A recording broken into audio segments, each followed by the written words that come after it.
सिल्लोड भराडी रोडवरील जिनिंगमुळे शेतकऱ्यावर संकट 10 वर्षापासून कादर पठाण यांचं नुकसान सिल्लोड प्रतिनिधी वसीम आझाद।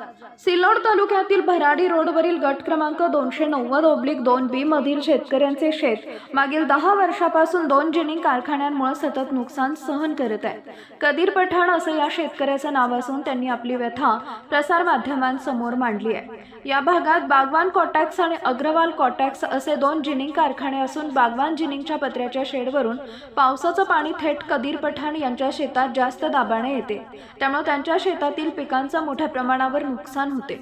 लहान सहान पिके मोडून पडतात आणि काही वेळ पूर्ण पिकच नष्ट होते। हे नुकसान मागील 10 वर्षापासून सुरू आहे। याशिवाय दोन्ही जिनिंग मधून बाहेर येणारा कापसाचा रुवा शेतात येऊन पिकांवर मकडीच्या जाळ्यासारखा बसतो, त्यामुळे पिकांची वाढ खुंटते आणि उत्पादनात मोठी घट होते। कदीर पठाण यांना या दोन्ही बाबींमुळे दरवर्षी मोठ्या प्रमाणावर नुकसानीला सामोरं जावं लागत आहे। या समस्येबाबत जेव्हा त्यांनी जिनिंग मालकांकडे तक्रार केली तेव्हा मालकांनी ती थट्टेनं उडवून लावली। त्यांच्या व्यथेला गांभीर्यानं घेतला गेला नाही, त्यामुळे अखेर त्यांनी आपला आवाज स्थानिक आमदार अब्दुल सत्तार यांच्यापर्यंत पोहोचवला आणि न्यायाची मागणी केली आहे। शेतकऱ्याची ही अवस्था अत्यंत गंभीर असून प्रशासनानं आणि लोकप्रतिनिधींनी यात लक्ष घालून योग्य ती कारवाई करावी अशी मागणी परिसरातील नागरिक करत आहेत। न्याय मिळावा आणि शेतकऱ्यांचं नुकसान थांबावं हीच गरज आहे।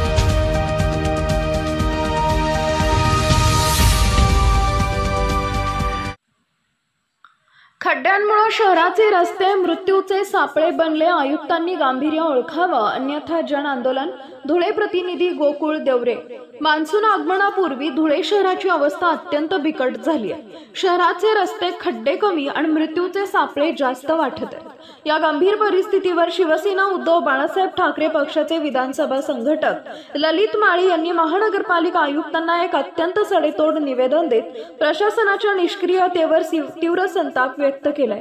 ही केवळ रस्त्यांची दुरावस्था नसून नागरिकांच्या जीविताला थेट आव्हान देणारी आणीबाणी सदृश्य स्थिती असल्याचं माळी यांनी ठणकावून सांगितलंय। शहरातील प्रत्येक नागरिक आज या खड्ड्याच्या समस्येनं अक्षरशः वेटाकुटीला आलाय। सकाळी कामावर जाण्यापासून ते संध्याकाळी घरी परत येईपर्यंत प्रत्येक प्रवासात खड्ड्यांच्या यातना सहन कराव्या लागतात। शहरातील महत्त्वाचे लोक चौक वर्दळीचे रस्ते आणि गल्ली बोळातील रस्ते खड्ड्यांनी भरलेत। उदाहरणादाखल शहरातील काही प्रमुख ठिकाणांवरील परिस्थिती तर भयावह आहे। सावित्रीबाई फुले पुतळ्यासमोर शहरातील हा रस्ता अत्यंत वर्दळीचा चौक वाहतूक कोंडी आणि अपघाताचं केंद्र बनलाय। खड्ड्यांमुळे वाहनांचा वेग मंदावतो आणि पादचाऱ्यांसाठीही धोकादायक। शहराच्या मध्यभागी असलेल्या सावरकर पुतळ्याच्या रस्त्याची दुर्दशा शहराच्या प्रतिमेला काळीमा फासते। ऐतिहासिक महत्त्व असलेल्या ठिकाणीही प्रशासन उदासीन असल्याचं चित्र आहे। नगरपट्टी भागात खड्ड्यांमुळे ग्राहक दुकानांपर्यंत पोहोचण्यास कसरत करत आहेत। परिणामी स्थानिक व्यवसायावर नकारात्मक परिणाम होतोय। धुळे शहरात पूर्ण खड्ड्यांचं साम्राज्य झालेलं आहे। आयुक्तांनी याकडे लक्ष द्यायला हवे।